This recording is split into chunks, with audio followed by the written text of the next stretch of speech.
What's up, guys? LQ here with the LQ Review. I'm here to give my review on the Part 2 and Part 3 of Crisis on Infinite Earths. Part 2 was my favorite part so far. I really liked the whole storyline with Brandon Routh's Superman. It became very clear as we were watching it that Brandon Routh's Superman is not the Kingdom Come Superman. He is, in fact, the Christopher Reeves Superman. You know, right down to the story beats when he talked about his background, how it wasn't the first time he'd fought himself, all the way down to the music beats. You know, we heard when he saw Lois, we heard the Lois Lane theme from those movies. Every time we see him, it seems like we hear the John Williams Superman score. This is the Christopher Reeves Superman, and I love it. I'm absolutely in love with it. The Kevin Conroy Batman stuff, I wasn't as big of a fan of. I was hoping that he would have a larger role to play. I wasn't necessarily hoping that he would be one of the Paragons, but I was hoping that he would be a character that would be in the rest of the crossover. I was hoping that he had some larger role to play than just empowering Batwoman, which was kind of a disappointment. I'm a little disappointed with the Paragons overall. You know, I guess I shouldn't be surprised that they make all of the main, you know, Supergirl and Flash and, you know, all these main characters are Paragons. I would have rather seen Paragons been more stretched out across the multiverse.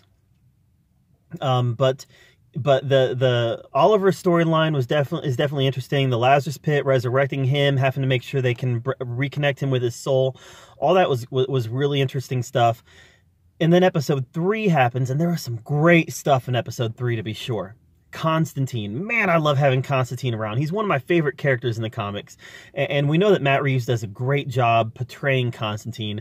And when he takes Diggle to Earth 666 and they find Lucifer there, you know, I've seen some of the Lucifer shows. I don't watch it regularly, and I've had lots of people tell me that I should, but I've seen it enough to know the character of Lucifer, and seeing his interactions with Constantine was just a delight. It was a lot of fun.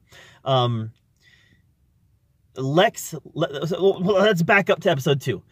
Watching Lex Luthor's plan to take out the Supermen, and having the Smallville Superman played by Tom Welling, and the Lois Lane played by Erica Durant, that was very nice. I watched all 10 seasons of Smallville. I've got them all on DVD, and it's one of my favorite comic book TV shows of all time. I just loved Smallville. So seeing kind of closure to that story. You know, the last time we saw him, he pushed Apocalypse out of the sky, and he was Superman. But seeing him, he gave up his powers because he chose family life. We don't know how he gave up his powers, but we know he gave up his powers and chose family life. And that was a very nice, fitting ending for this version of Superman, because he never wanted to be Superman, right?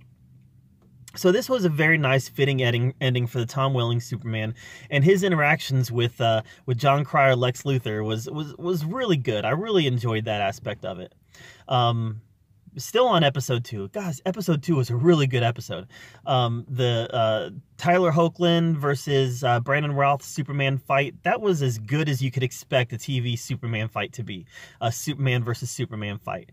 And just seeing Brandon Routh, the Christopher Reeve Superman, seeing his goodness come through, even after he'd been possessed, it was perfect. That was perfect.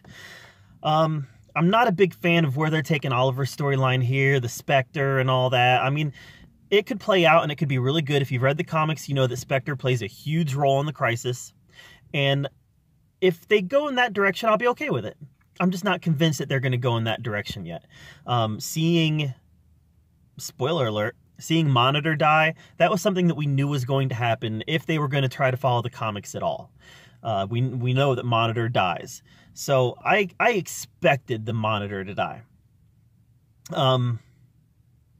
That being said, there was no real emotional weight. You know, having the Monitor die didn't really hit me, because I expected him to die all along. Even when he appeared in Elseworlds last year, I knew that eventually he was going to die at the hands of the Monitor. And it was the hands of the Monitor, right? So overall, I've really liked the Crisis so far. A lot of it's been corny, a lot of it's been campy, but that's CW. That's par for the course with CW. Overall, Crisis on Infinite Earths has been very well done so far, and now we have to wait a month to see how it ends, which is kind of a bummer. But overall, I've really liked it. It's been my favorite crossover so far. But hey, that's just my thoughts on it. What were your thoughts on Crisis on Infinite Earths Part 2 and 3 and the whole thing so far? Let me know in the comments down below. I'd love to hear what you have to say about the Crisis. And thank you for being here at the LQ Review, where we talk about all the geeky, nerdy stuff we love to talk about. And until next time, we'll see you later.